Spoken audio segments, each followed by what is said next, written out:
You are no longer a leaf in the wind that sways in whatever direction that the wind takes it. You are now the tree that is grounded with a firm foundation in itself, not swaying to the left or to the right based off outcomes. From A to Z, if you watch till the end of the video, you will have some serious tools under your belt as to how not to let life easily bring you down and anxiously cling so hard to outcomes, which is ruining your happiness, clouding your mind, and in fact, repelling what it is that you desire. If you have been struggling with feelings of detachment, know that it is not your fault. Society tells us we're a failure if we're not making X amount of money, if we don't get into that school, or if we don't get that job. Or in relationships, as in the famous words of Whitney Houston, love you Whitney, I have nothing if I don't have you.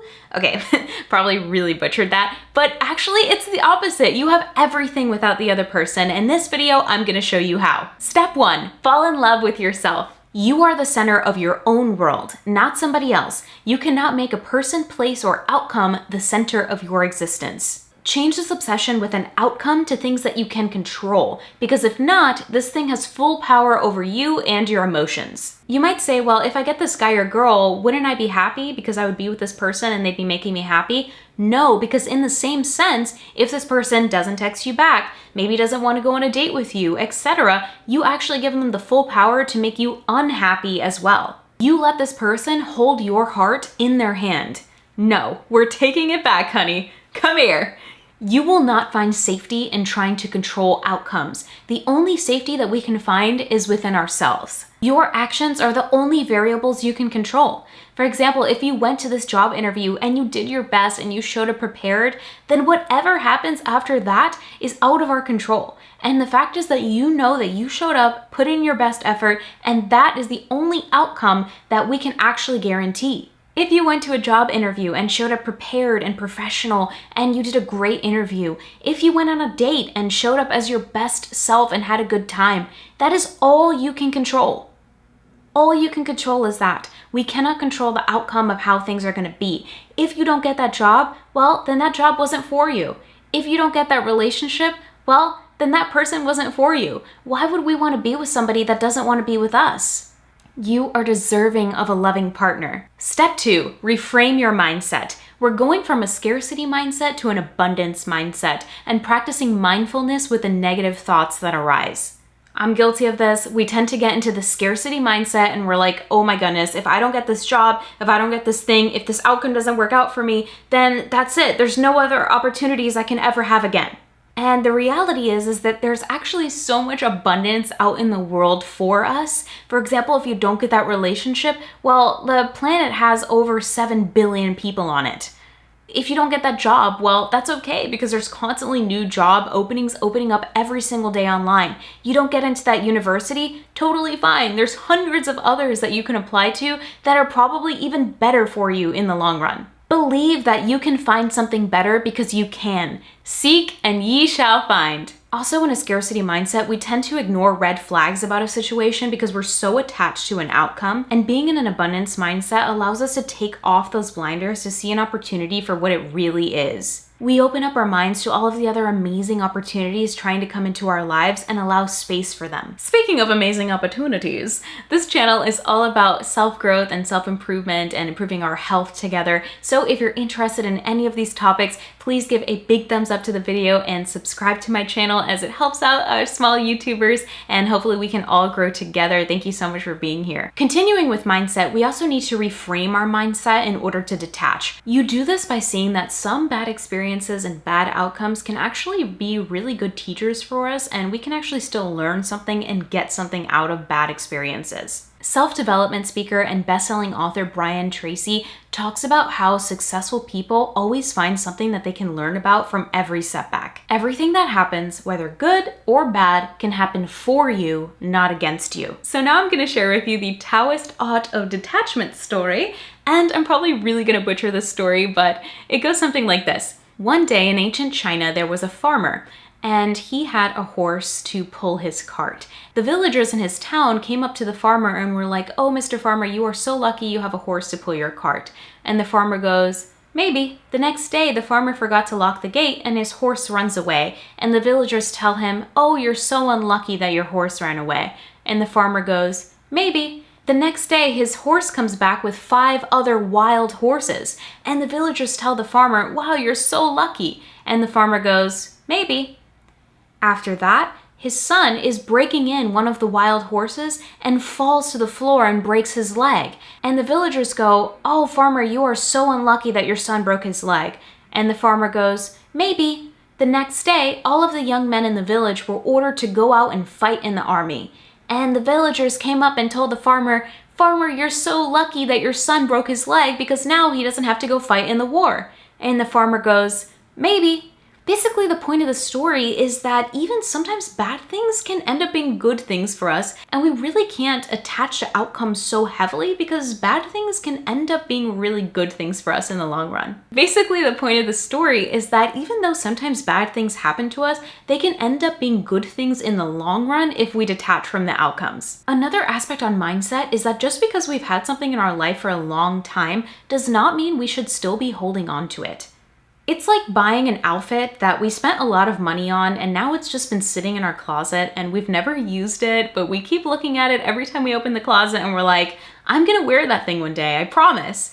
And then we never wear it. And it's really no longer serving us. It's taking up space in our closet and it's not allowing us to put in a better piece of clothing in our closet that we would actually use more. And we're just holding on to this old piece of clothing because we spent a lot of money on it and we really don't want to throw it away. And the same thing can be applied to many different areas of life. So sometimes people stay in jobs that really aren't serving them. They don't like this job. It's soul draining for them, but they'll actually stay in this job just because they've been in it for a long time. And they'll say, "Oh, well, I have company seniority and it's a really comfortable living situation," but they're not happy and they're not thriving. And they're scared of what would happen if they left. And sometimes we even do this with relationships too. We'll be in a relationship for a long time with somebody and say, "Oh, well, I've been with this person a long time," but they aren't giving you joy and they aren't fulfilling you anymore. And people stay in these relationships that are kind of draining for them, and they stay in this unfulfilling relationship. Remember that once you let go, you actually haven't lost anything. You have the experience of your past under your belt to move forward with. Detachment is often talked about in regards to physical things, but it also can be talked about in regards to our thoughts. We don't have to identify and attach with every single negative thought that comes through our head. In fact, we can actually let a negative thought come into our head and just peacefully release it instead of having to identify with it. We can actually just let it pass by and instead replace it with a positive, more empowering thought. And I talk about this in another one of my videos as well, but we don't have to take every single negative thought that comes through our minds at face value. Another technique I use in regards to thoughts is asking myself, well, what would happen if it came true? So what if I didn't get that job? What if I didn't get that relationship? Well, I'd be in the exact same position that I am now. So you really actually haven't lost anything if you don't get this outcome. And in regards to relationships too, if somebody ghosts you, this is great because now it frees up your time from that person and opens up your time to people coming into your life that actually care about you and want to pour into you. Every single outcome can be reshaped into something positive for yourself. Step 3, fully commit and don't worry about the outcome. Let go of the desperation. God and the universe and whatever you believe in do not like desperate energy. That is telling them that, hey, I don't have trust in the plans that you have for me, and I'm trying to just control everything myself. God and the universe have immense plans in store for you, and we need to trust that.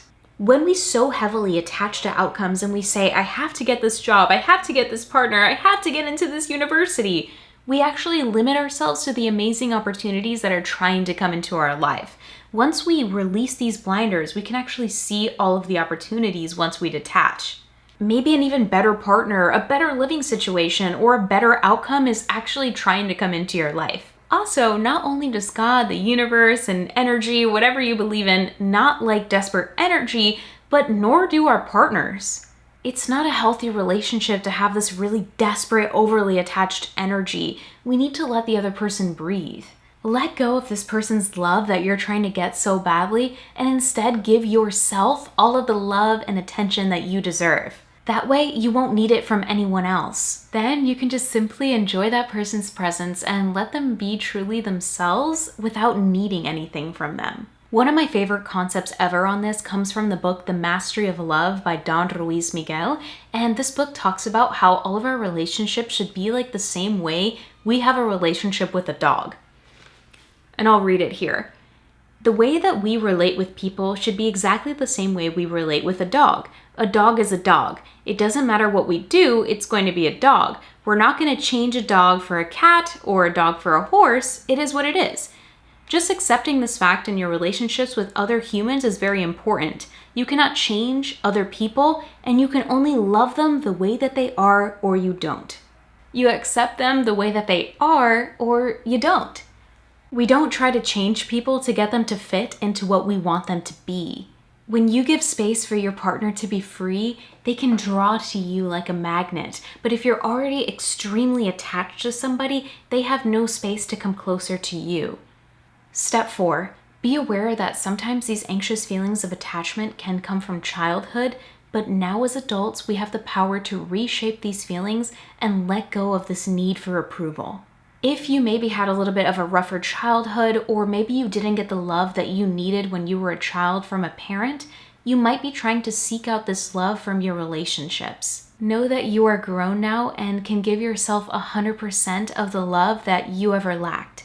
Ever heard that phrase that we have to become our own parents when we grow up? Like no one's coming to clean our room or clean out the old pizza boxes from under the bed or make sure that we brush our teeth every day. We kind of do it ourselves and we parent ourselves as adults. Well, we can do it the same way, but emotionally. We can love ourselves and support ourselves and know that we don't need to get that from anybody else. One major point I want to say is that we have to be compassionate towards ourselves in the process of detachment. It's okay and perfectly normal to feel negative feelings. It's a part of being human. We detach so we can empower ourselves and take control over our lives. If you've gotten value from this video, please give it a big like and subscribe to my channel, as I put lots of hours of research into these videos and hopefully they're helping you. And please drop a comment with any types of videos or video ideas that you would love to see on the channel. I'm so grateful for you being here. If you're interested in improving your self-esteem now that you're this detached, self-compassionate human, please click here. Thank you so much for watching.